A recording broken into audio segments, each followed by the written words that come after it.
স্বাগতম। আজকে আমরা অষ্টম শ্রেণীর 123 পেজের যে 13 নম্বর সমস্যাটি আছে সেটির সমাধান নিয়ে আলোচনা করব।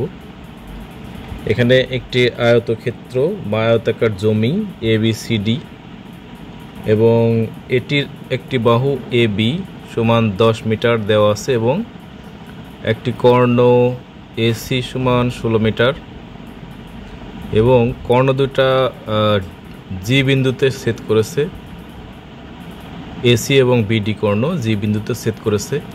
তো আমরা জানি আয়তক্ষেত্রের কর্ণ দুটা সমান থাকে এবং কর্ণদ্বয়ের ছেদবিন্দু পরস্পরকে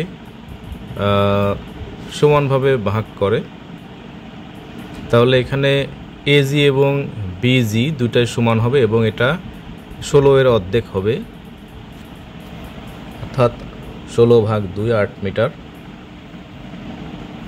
এখন আমাদের বের করতে হবে ক্ষেত্রফল AGB, অর্থাৎ ABG এই ত্রিভুজটির ক্ষেত্রফল বা এই অংশটির ক্ষেত্রফল আমাদের বের করতে হবে। তো আমরা এখানে দেখতে পাচ্ছি যে দুইটি কর্ণের অর্ধেক অংশ অর্থাৎ AG এবং BG দুটাই সেম, অর্থাৎ এই ত্রিভুজটি কিন্তু একটি সমদ্বিবাহু ত্রিভুজ। আমরা এখানে অর্ধপরিসীমা দিয়েও করতে পারি, আবার সমদ্বিবাহু ত্রিভুজের ক্ষেত্রফল দিয়েও করতে পারি। তো সমান সমান বাহু যদি আমরা A ধরি আর অপর বাহু যদি B অর্থাৎ 10 সেন্টিমিটারটা অপর বাহু ধরি, তাহলে আমাদের যে সূত্র সমদ্বিবাহু ত্রিভুজের ক্ষেত্রফলের সূত্র b/4 square root of 4a² - b² বর্গ একক।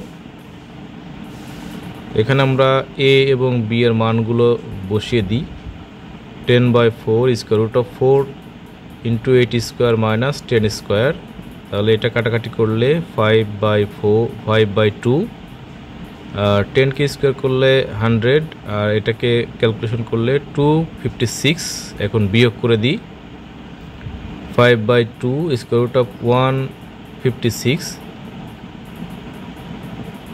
তাহলে এটা ক্যালকুলেশন করলে আসবে হচ্ছে 5/2 ইন্টু এটাকে স্কয়ার রুট করলে 12.48999। এখন এটাকে আমরা গুণ করে 2 দিয়ে ভাগ করলে আসবে 31.2249 বর্গমিটার প্রায়। এটি আমাদের অ্যান্সার।